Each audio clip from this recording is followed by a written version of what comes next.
კომპლექსი რომელიც ბავშვობიდან მომყვება. რა ვიცი, სულ მინდოდა რომ რაღაც ყოფილიყავი ქერაცის ფერთვალება გოგო, ეს კომპლექსი მქონდა, იმიტომ რომ რაღაც ბებია სულ ხუმრობით მეუბნებოდა, რომ ტარაკანას გავხარო და შავი ვიყავი ბავშვობაში და მახსოვს ერთხელ რაღაცა სკოლაში იღებდნენ ფიფქიაზე თუ რაღაც ეგეთი თუ კონკია თუ რაღაც ეგეთ იმაზე იყო გამოცხადებული კასტინგი და მახსოვს დიდი სამბით მთელი ღამე არ მეძინა წავედი რაღაც როლიც დავისწავლეს და მივედი და ნუ ესე მშვენივრად ვითამაშე ეგერთი 30 გოგო ვიყავით ვინც შეუნა შევერჩიეთ თქვა სკოლას მთავარ როლზე და ნუ გახარებული ეს გამოვედი და ბოლოს რო შევედით რომ აი ვინ რა როლი და რაღაცა ეს მეუბნება ჟიური იცითო თამარო ყველაფერიო კარგად ძალიან მსახიობური გოგო ხართ ეს მაგრამ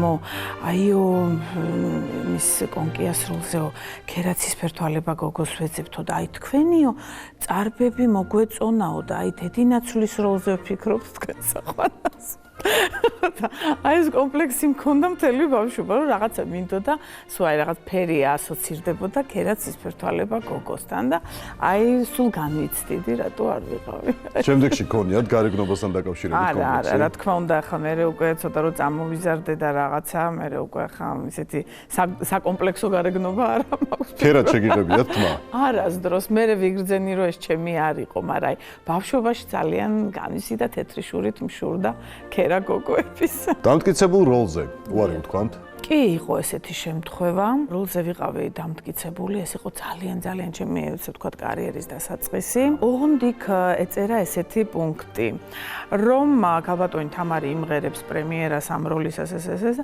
ოღონდ მას ექნება 4-5 გადაფრენა გერმანიაში რათა იმღეროს დონ კარლოსი და შემდგომ რეჟისორისა და ვთქვათ დირიჟორის გადაწყვეტილებით თუ ვთქვათ ამ გადაფრენებმა ხელი არ შეუშალა მის რეპეტიციებს ის იმღერებს პრემიას. ახლა ცოტა აბსურდული სულელური კონტრაქტი იყო, მაგრამ ასეთი კონტრაქტი იყო და მოხდა ისეთი რაღაც, რომ მეორე შემადგენლობაში იყო ჩემს როლზე ერთი რუსის გოგონა. შეიძლება ახლა ცოტა არ იყოს რაღაც ისეთ გამომდის უშნოდ ნათქვამი, მაგრამ ამ თვენახევრიანი რეპეტიციების დროს გააბა რომანი რეჟისორთან. და მე კიდე, ну, ესე იგი, კი, რეპეტიციებზე გამოვდივარ, მაგრამ რაღაცა ვგრძნობ, რომ что-то не то, რუსები რო იტყვიან. და რაღაცა სულეს გოგო დგას, სულეს გოგო, ესე ვთქვათ, გადის რეპეტიციებს რაღაცა და ну, ეს ახლა რო არ გავაგრძელო, მაინც ბლიც ინტერვიუ თვითვლებით.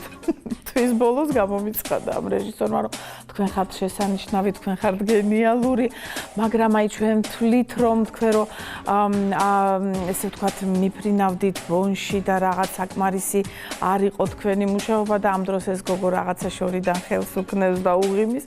და თუ მოკლედ მოხდა ისე, რომ პრემიერა იმ გოგო მიმღერა და ამის შემდგომ მე ხა თამარივერი გაბრაზდა, ესე ვთქვათ, მეზამე პირში და მთლიანად უარი ვთქვი იმ კონტრაქტს. რეჟისორს უთხარით რამე? კი, მე უთხარი, რომ აქ მე როდესაც ჩამოვდიოდი და ვიყავი თქვათ თავისუფალ დროს, მაინც თქვენ ამ გოგოს ამეცადინებდით მეთქი, ეს არის მიზანმიმართული პროვოკაცია ჩემს მიმართ და ვხდები რაც ხდება თქვენ შორის, კი ბატონო, დამითმია ეს კონტრაქტი მეთქი. მე ამ როლს სხვა თეატრებშიც დიდი წარმატებით ვიმღერებ, მაგრამ სამწუხაროდ თქვენთვის მე მგონი პირველი და უკანასკნელი გამოსვლა რაღაც ისეთი ბავშვური ვიყავი, ახალჩასული საქართველოდან და ნუ რაღაც გაუხედნავი და ესეთი ამბები აქვს. ახლა სხვა შორის არ ვიცი რაღაცა ცუდად მიყივლა ენა, რაღაც ერთ-ორ წელიწადში მგონი დაამთავრა კარიერა. საოპერო სფეროში ინტრიგები არის?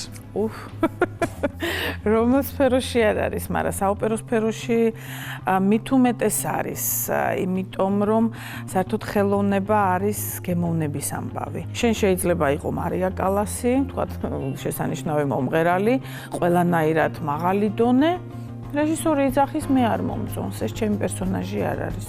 ну, ამ და აი რაც ახლა ბავშვობაზე ავიღებ, გენიალური ხართ, მაგრამ ვეძებ ქერაცის ფერთვალებას. ხშირად ხდები თქვენ ინტრიგის სორგლი?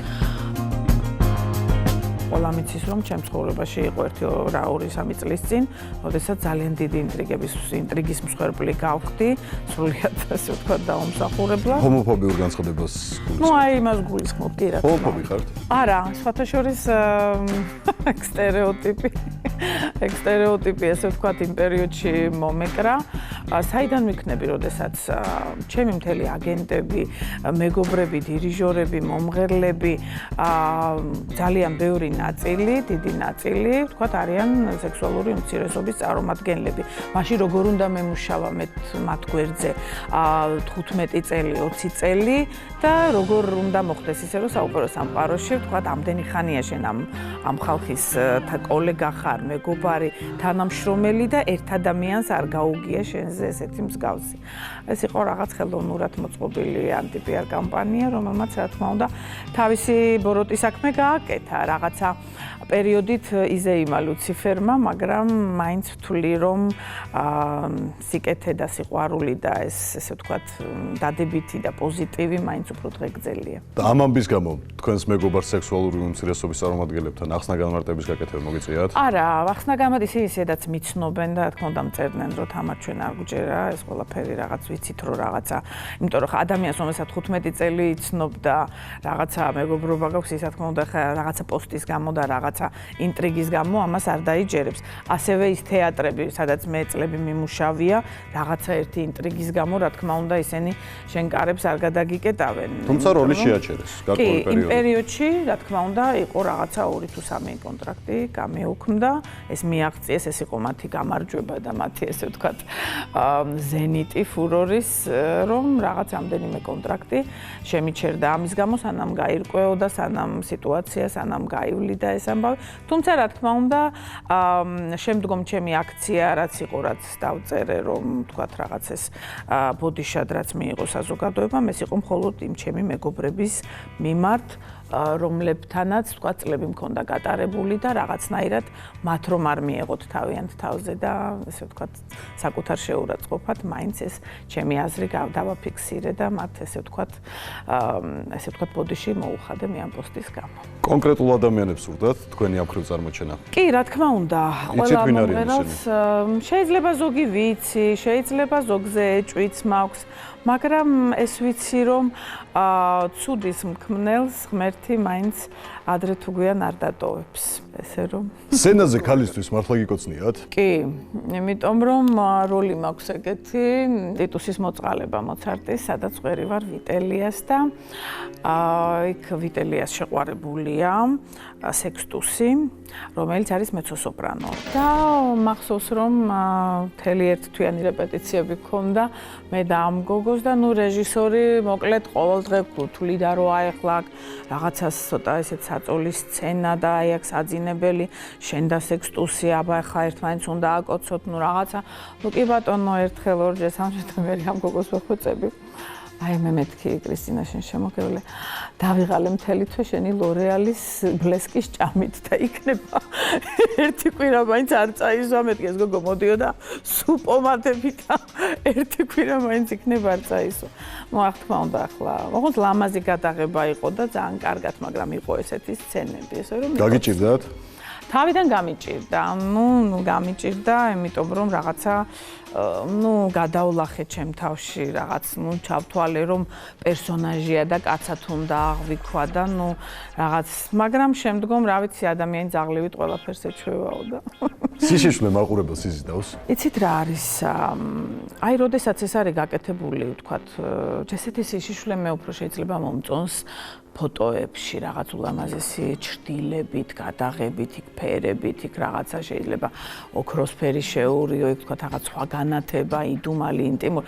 აი ესეთი რა თქმა უნდა უფრო მომწონს ფოტოგადაღებაში და იგივე ფილმებში. ახლა სცენაზე სიშიშვლე, მაშინ ესეც უნდა იყოს რაღაც ზემოდან ძალიან ლამაზი ჩრდილებით გაკეთებული და ეს უნდა უხდებოდეს პერსონაჟს. ეროტიკულ დადგმაში მონაწილეობას მიიღებდით? თუ თქვა ჩემთან იმუშავებს ფრანკო ცეფირელი და სიტყვაზე სტივენ სპილბერგი და ასეთი დონის რეჟისორები, რა თქმა უნდა იმათ იციან როგორ წარმოგსახონ ისე რომ ვთქვათ, არ დაგამცირონ და არ ხა სიტყვაზე ლამაზმანიროა ფილმი, ხა იქ ჯულია რობერტსაც აქვს ეს მომენტები, რომ რაღაც იქ ცოტა ეროტიული, მაგრამ იმდენად ლამაზი ფილმია, რომ არავის რაღაც ერთი არ უთქვია და ახლა პორნოგრაფია და ახლა ვიღაცა იაფასიან რეჟისორს, რა თქმა უნდა, თავს არ ჩაუგდებ ხელში. ახლა ელიზაბეთ ტეილორმაც თავის დროზე იმისთვის რაღაც ცოტა ფეხი გამოეჩინა, 90 მილიონი გადაუხადეს, მაგრამ იცოდა რომელ რეჟისორთან მუშაობდა და აი ცი ყველაფერი უნდა იყოს ძალიან ლამაზ ფორმებში და მეც უნდა ვიყო დარწმუნებული, რომ სცენიურად და ვიზუალურად მე ეს მიხდება და რაღაცა ეს არ არის რაღაცა ვთქვათ ხორცები და უშნოდ და ნუ სხეულის ფორმაში უნდა კონდეს და ყველაფერი რაღაც ხო ფიქრობ რომ სამარცხვინოთ არ გამოვიყურებ. ნამდვილად. თქვენს კოლეგას თქვენზე არასასურველი ჭორი გავრცელებია? კი, რა თქმა უნდა, ეს ყველა კოლეგებს გვაქვს ესეთი რაღაცა, ვინც ვართ მსხვერპლნი ასეთი, რა ქვია, ჭორების და ინტრიგების. ნუ ეს ახლა არა, რა თქმა უნდა, ეს კარიერის დასაწყისში იყო ასეთი რაღაც, რომ კონკურსებზე დამაფინანსა აჭარის მაშინდელმა მთავრობის ხელმძღვანელმა ბატონმა ასლან აბაშიძემ, იმიტომ რომ რაღაცა სურდა, რომ როგორც თავის თეატრის, ბათუმის საოპერო თეატრის სოლისტს რაღაცნაირად წარმოეჩინა თავი ევროპაში და ვიცი, გამოაცხვეს ხელად ჭორები, რომ აი, ალბათ რაღაც ხდება და ალბათ რაღაცა პირადი სიმპათიები აქვს და ნუ აი რაღაც ეგეთი ჭორი და სხვათა შორის საკმაოდ დიდხანს ვიყავი ამ ჭორის მსხვერპლი. როგორ დააღწიეთ თავი?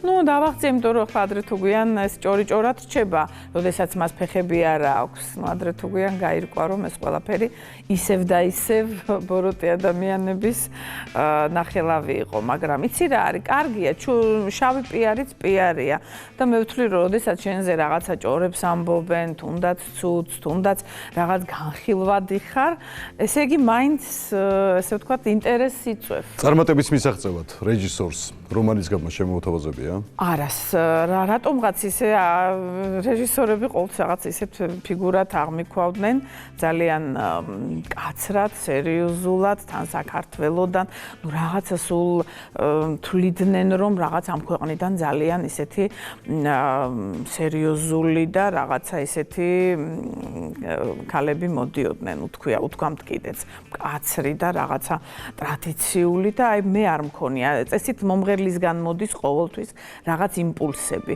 თუ თქვათ თავად ქალი გაეპრანჭება, თავად რაღაც აგზავნა, მაგრამ იცით რა ხა ეს ჭირდებათ იმ მომღერლებს, ვისაც ან ისეთი ხმა არ აქვს, წეგან აღნიშნე, ან ისეთი მონაცემები და რაღაცა უნდათ რომ აი ამითი გავიდნენ ფონს და როდესაც თქვა ღმერთს შესანიშნავი ხმა უბოძებია და კონკურსებზე ხარ გამარჯვებული და თქვა რაღაც შენ ზურგს უკან კარიერაა და წარმატება იქ ვერავინ ვერ გაკადრებს ამას თუ თქვა რაღაცა შენი სურვილი არ არის და თქვა რაღაც პირადი სიმპათია და უბრალოდ მოგწონს ეს ადამიანი ესე თქვა კარიერისთვის და ესეთი რაღაცისთვის ესეთი რაღაც არ მქონია. ყოფილა პერიოდი როცა სიმღერის გაგრძელება აღარ გსურდათ? კი, აცით ჩემს ბავშვობაში აი როდესაც დავიწყე სიმღერა მამა იყო ჩემი ყველაფერი, რაღაცა ისე ვიყავი გამოკერებული მამა ჩემს, მამა იყო ჩემი პედაგოგი, მამა იყო ჩემი რაღაც მოძღვარი, გურუ, თითოეულ ნაბიჯს მამა მიკონტროლებდა, ვთქვათ რა ნოტა როგორ ამეღო, რაღაცა მომღეროდი შორიდან მისმენდა, ხმა როგორ მოდიოდა, რაღაც და აი ყველაზე დიდი მრჩეველი და პედაგოგი იყო რაღაცნაირად მამა და უცებ რო გამომეცალა ხელიდან, აი თან ზუსტად იმ პერიოდში რო კონსერვატორიაში ვაბარებდი. რაღაც პერიოდი იმდენად დიდ დეპრესიაში ვიყავი, რომ ვფიქრობდი, რომ მე მგონი არ ღირს მეთქი გაგრძელება.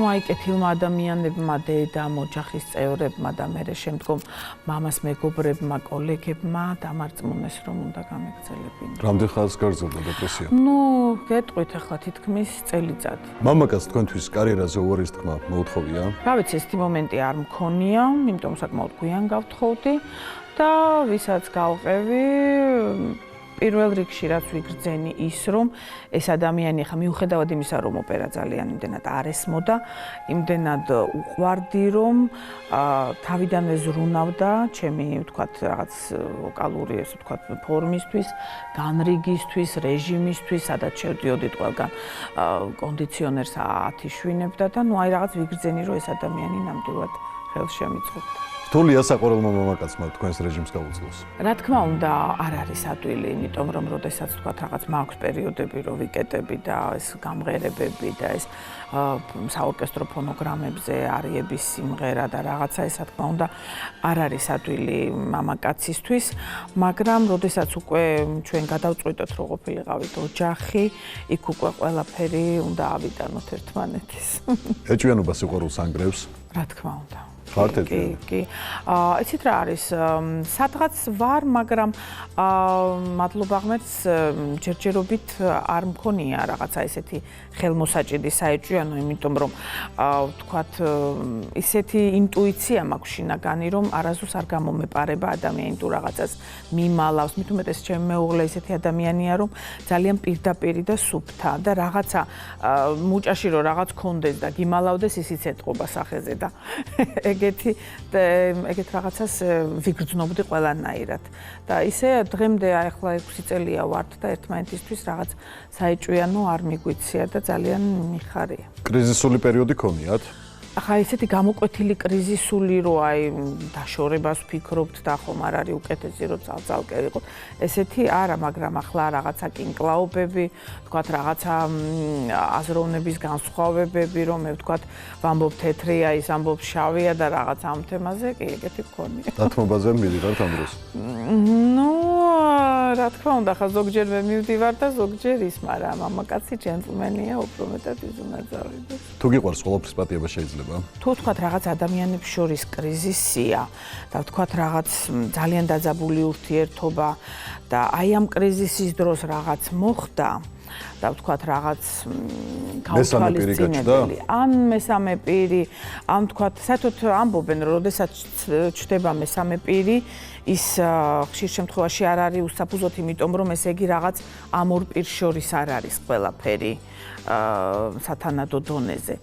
როდესაც რაღაცა კრიზისის დროს ხდება და იქ არც შენ არ ეკუთვნის შენს თავს და რაღაც სპონტანური გადაწყვეტილებები გმართავს და ესე ვთქვათ, ასევე შენ მეუღლეს, ასეთ შემთხვევაში შეიძლება ვთქვათ რაღაცა ვთქვათ სისულელე გააკეთე ან მან ან შენ შეიძლება ვიფიქრო პატიებაზე.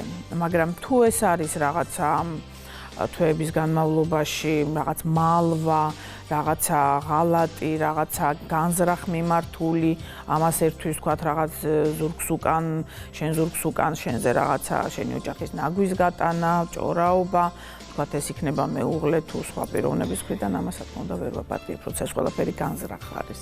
როდის ხდება ქალისთვის მამაკაცი უინტერესო? ქალიც მამაკაცისთვის და მამაკაციც ქალისთვის ხდება უინტერესო, როცა რაღაცა ზედმეტ ემოციებს აქვს საქმე, როდესაც უკვე არ იცი როგორ მოემსახურო ქალს, არ იცი რა გაუკეთო, არ იცი რითა სიამოვნო, არ იცი.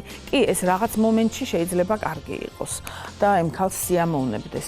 მაგრამ აი რაღაცა უხეშად ვიტყვი რაღაც ლენგებით, რაღაცა ცუციკად და იმათ არ უნდა გადაიქცე. თორე მე უკვე ის ქალი კარგავს, რაღაც მამაკაცი მაინც მამაკაცად უნდა დარჩეს. კი, შეიძლება რაღაც ჟესტი გაუკეთოს ქალს, კარგი, რაღაც აჩუქოს, ყურადღება გამოიჩინოს, თქვათ რაღაც დაეხმაროს, მაგრამ შემდგომ ის უკვე თავის დონეზე უნდა იყოს და თავისი მეც უნდა კონდეს.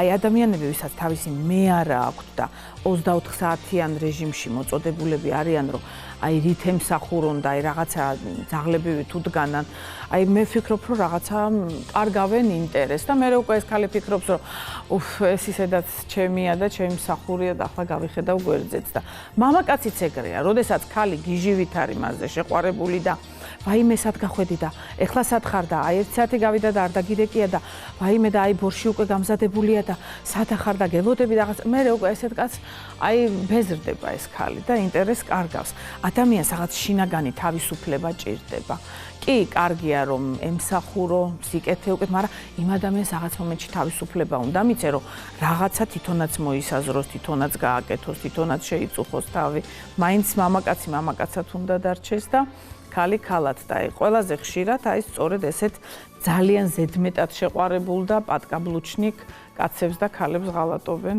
პარტნიორები. ყველა დედის ერთ ეგოისტია. არა, მე ვერ ვიტყვი რომ ეგოისტი ვარ, რა ვიცი, რაც მე ბავშვობიდან ჩემს მეგობრებს, ახლობლებს დავხმარები ვარ, პატრონო ცხოველებს დავხმარები ვარ, უკანასკნელი ლუკმა გავმიღია პირიდან და ვთქვათ რაღაცა სხვა დამიპურებია, ესეთი მომენტები ძალიან ბევრი მქონია და მაქვს და ამიტომაც შევქმენი საქველმოქმედო ფონდი და ვერ ვიტყვი რომ ყველა დედის ერთ ეგოისტია. თავს სცენის დედოფლად მიიჩნევთ? არა, რა სისულელეა, ახლა ჯობნის რა დალევს და თავად მარია კალასი არ მიიჩნევდა თავს სცენის დედოფლად. ეს არის თუმცა დედოფლების როლებს ხშირად მე ასრულებენ. ვთვლი რომ კი დედოფლების როლს ვასრულებდი, მაგრამ მე ვთვლი რომ ის რამდენად დედოფალი ხარ, რამდენად შესანიშნავი ხარ, პუბლიკამ უნდა თქვას. კითხავის ნათქვამი დაგიჯერებიათ? რა ვიცი, ერთხელ ბათუმში მითხრა ერთმა მკითხავმა, იცოდეო 73 წელიწადი იცოცხლებო და ისე მომხვდა გულზე, ნუ ახ გავბრაზდი და ნუ რატო 73 და არა მეტი და ნუ ესე ვთქვა და რა თქმა უნდა დიდხანს იცოცხლე ყველას უნდა, მაგრამ ისე მიდის დღევანდელი ცხოვრება, იმდენი რაღაცა გარემო ფაქტორებია, იმდენი ავადმყოფობები, იმდენი ტერაქტები, რომ ახალგაზრდა ხალხი, ბავშვები, მოზარდები იხოცებიან ყოველდღიურად. და უკვე ამ ფონზე სადღაცა უკვე სასიხარულოდაც გადამექცა.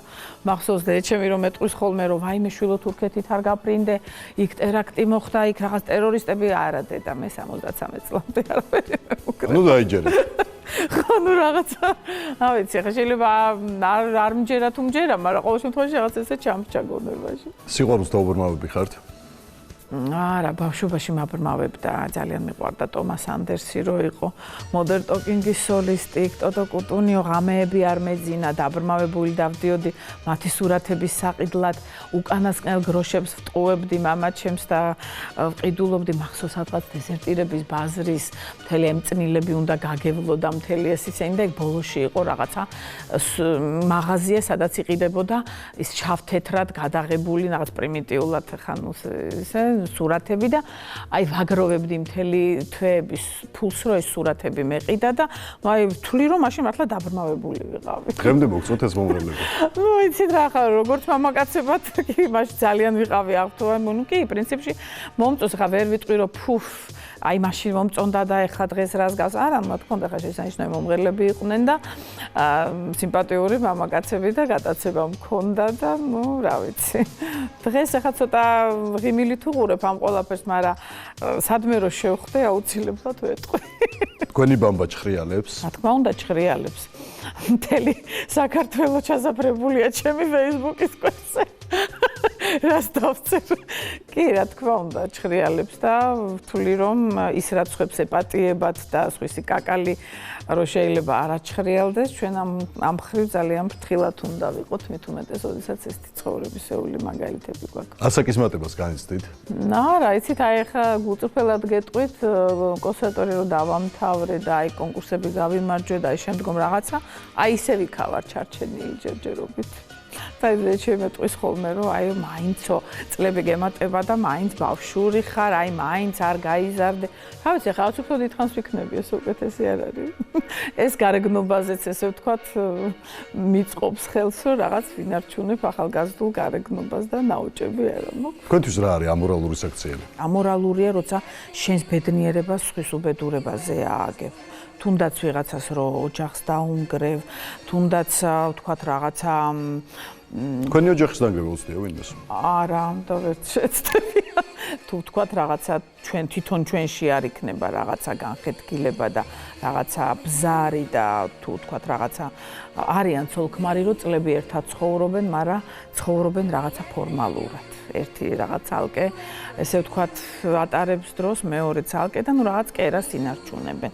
მე ვთვლი, რომ ეს არ არის ოჯახი და ნუ ამ შემთხვევაში ძალიან ადვილია კარტის სახლივით არის ოჯახი აგებული, ამ შემთხვევაში ადვილია მის ჩამონგრევა. იყო რომელიმე უხერხული საკითხი, რაზეც ვისაუბრეთ? არა, ძალიან საინტერესო საკითხია.